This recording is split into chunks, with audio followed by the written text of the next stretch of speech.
అందరికీ వందనాలండి. ప్రభు పేరిట.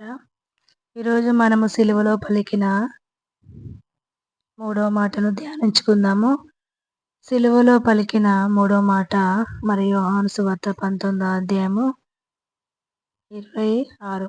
యేసు తన తల్లియు తను ప్రేమించిన శిష్యులను దగ్గర నిలుచుట చూచి, అమ్మా, ఇదిగో నీ కుమారుడని తన తల్లితో చెప్పెను.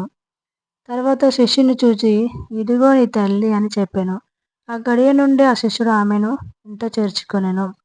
ఇక్కడ ప్రభువు సిలువలో వేలాడుతున్న సమయంలో మరియా మరి తన కుమారుడు సిలువ వేయబడుట మరి చూసి ఆ సిలువ వేసే ప్రాంతంలో నిల్చున్నప్పుడు మరి ఎంతో దుఃఖిస్తున్నప్పుడు తన కుమారుని చూసి దుఃఖిస్తూ ఉన్న సమయంలో తన తల్లిని చూసి మరి ప్రభు కనికరపడి తన యొక్క బాధ్యతను జ్ఞాపకం చేసుకొని తన యొక్క బాధ్యతలను మరి యోహాను తన శిష్యుడైన భక్తుడికి అప్పచెప్పడం జరిగింది.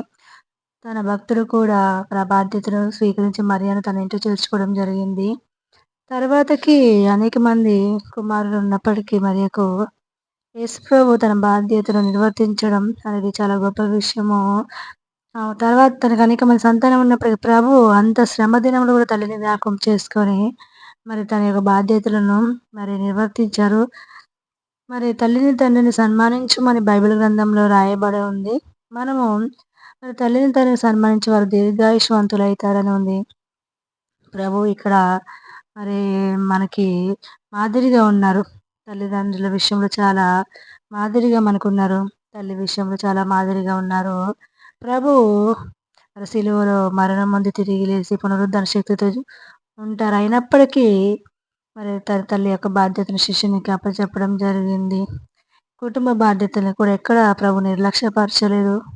మరి తల్లిని చాలా మరి కనికరపడే బాధ్యతగా యోహాను శిష్యుడికి అప్పచెప్పడం అనేది జరిగింది.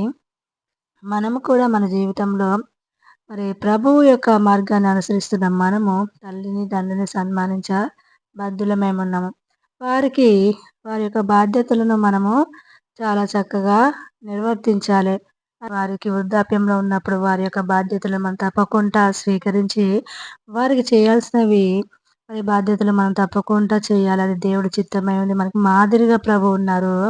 ఏ విషయంలోనైనా ప్రభువు మరి మనకి మాదిరిగానే ఉన్నారు.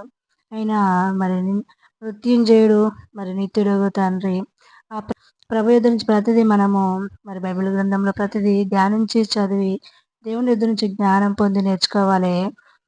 ఇదే సమయంలో మనం చూసుకున్నట్లయితే ప్రభువుని యెరూషలేము నుండి వచ్చిన పరిసయ్యులు శాస్త్రులు కొందరు ఆయన యుద్ధకు వచ్చి, ఈ శిష్యులు చేతులు మరి కడుక్కోకుండా భోజనం చేస్తున్నారు, మరి వారు ఇలా అపవిత్రంగా ఉన్నారు, మరి మీరు దీని గురించి ఏమి హెచ్చరించరా, మాట్లాడరా అని మరి పరిసయ్యులు శాస్త్రులు ప్రభువుని అడిగినప్పుడు ప్రభు వెంటనే వారికి జవాబు చెప్తారు.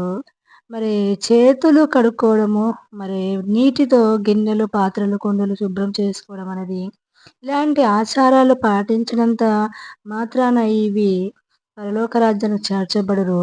ఇవి వంశపారపర్యంగా వచ్చే ఆచారాలే కానీ మనలో ఉన్న అశుద్ధతను అపవిత్రతను తీసివేసే మరి నియమాలు కట్టడాలు ఆజ్ఞలు కావు అని ప్రభు స్పష్టంగా తెలియపరుస్తున్నారు.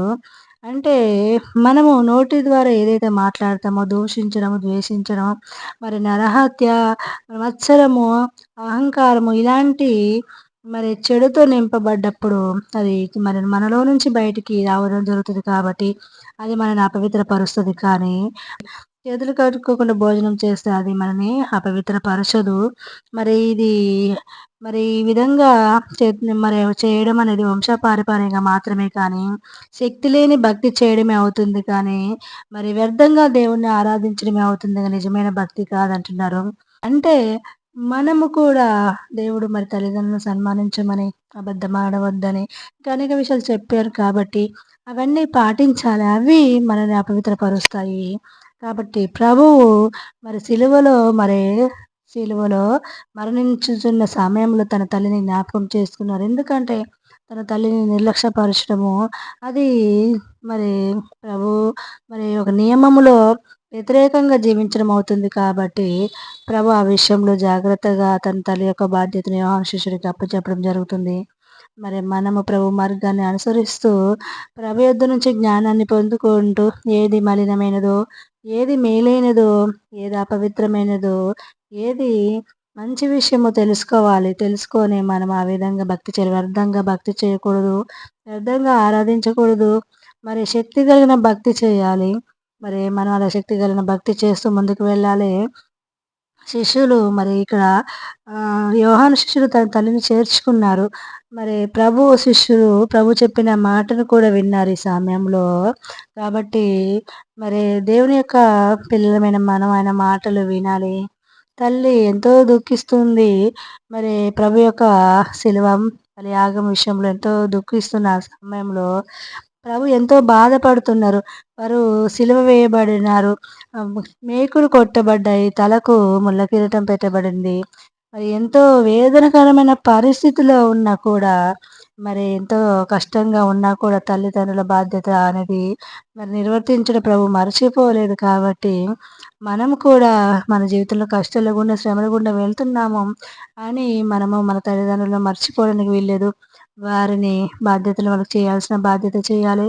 వారికి నిర్వర్తించాల్సిన బాధ్యత మనం వారికి నిర్వర్తించాలి. తల్లిదండ్రులను మరి సన్మానించుట చేసినప్పుడు వారి దీర్ఘాయుషును పొందుకుంటాము. అది మనకి మేలైనదే కాబట్టి ప్రభు చూపించిన ఈ మార్గాన్ని మనము మరి అనుసరించుట ఎంతో మేలు. సిలువలో పలికిన ఈ మూడో మాట చాలా ధన్యకరమైనది కాబట్టి మరి ఈ మాటను మనము తప్పకుండా పాటించాలి. ఈ వాక్యం మీ వెనుకల్లో దీవించబడును గాక. ఆమేన్.